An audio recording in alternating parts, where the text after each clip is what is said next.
Here's a photo of LeBron James at the Cavaliers practice facility posted on X on Friday. Now, look, he's re-upped with the Lakers, but still, he responded to the speculation tweeting, and every summer since it was built, I live here still and train every summer. Y'all bored, man. Go get a plate of food somewhere and enjoy the 4th of July. You know what? Thanks, LeBron. I am hungry. For more speculation, that was cheesy, but Bobby Marks is our ESPN NBA front office insider to help sort through all of this. So, Bobby, look, there's a lot of talk about LeBron's future with the Lakers after Rich Paul's cryptic statement about James wanting to compete for championships, but knowing the Lakers are looking to the future. So, what are the chances that he could be on the move this summer? Well, I think that depends on what LeBron James wants, right? He's one of two players to have a no-trade clause in his contract. Bradley Beal is the other one, and LeBron James dictates as far as what his future is going to hold as far as in a Los Angeles Lakers uniform. Brian, it's complicated, though. He's got $53 million. He's on an expiring contract. I talked to a couple teams during the week when that cryptic message came out, and they said, although he is a great player, it's bad business breaking up your roster when you're looking at trading 3 or 4 players for LeBron James for just 1 year here. So I do think he will be in a Laker uniform when we get to training camp. You never say never here, but certainly things are not looking as promising as they once did in Los Angeles. And here's the thing, by the way. I mean, he's playing for the Lakers, and there are still a lot of free agents out there, some difference makers out there who could maybe help LeBron and the Lakers. So who are your top guys available of the free agent class?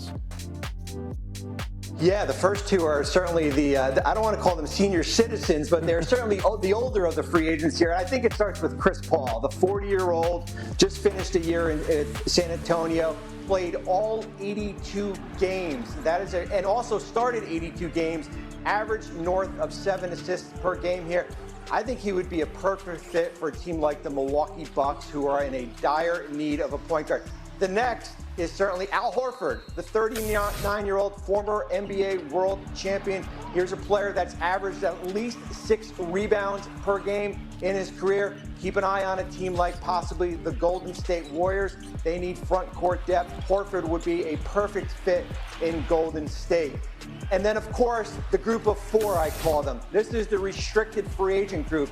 Josh Giddey, Jonathan Kuminga, Quentin Grimes, Cam Thomas. Those players should be off the board, but they are restricted free agents. Their team has the right to match on any offer sheet. The market has dried up with cap space. There is no money out there for a team to give an offer sheet. So we'll see what happens with the future of those 4 players. Every single one of those guys on that list could help a contender. We'll see if any of them are on the move, but those restricted guys, they're tough to move, so we'll see what happens with all this. Bobby, thank you so much for joining us on this 4th of July. Happy 4th. That's the baseball, but we're going to stay in L.A. and talk some basketball because all week everybody's been telling me the Lakers are going to sign a center, and yesterday they did. They agreed to a 2-year deal with 2018 #1 overall pick DeAndre Ayton.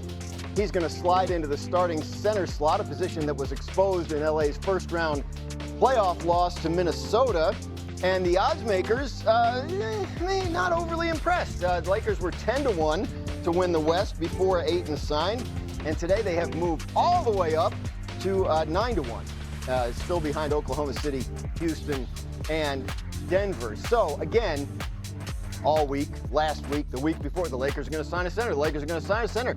They did. What's it all mean? I mean, what it means is that the Lakers got a talented big man, Dan, that can give them some depth inside, gives them a starter, a guy who's going to be a productive player. But the question is he going to be an impact player? And that very much is an open question. DeAndre Ayton helped the Phoenix Suns get to the finals in 2021, but he has been a guy that's typically been more of a potential player than a reality player in terms of driving winning. It's why he just got bought out of the max contract he was on, and it's why there's a lot of indifference about him signing with the Lakers. However, with Luka Doncic and LeBron James, this is a chance for him to reset the narrative about his career. He has the talent to be a hugely impactful player for them. The question is, can he?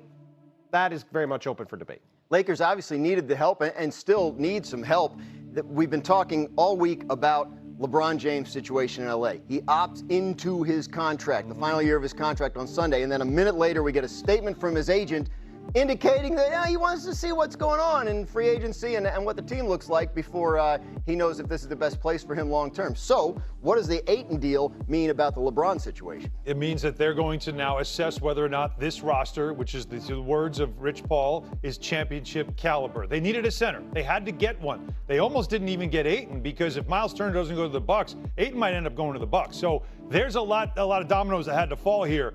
But I think it's still an assessment period, though, for Rich Paul and LeBron James to look at this Laker roster where it is right now with Jake LaRavia and the addition of DeAndre Ayton and say, is this a team that in the West they can compete for a championship? Because that was their words. Yeah. To compete, or Rich Paul's words, to compete for a championship.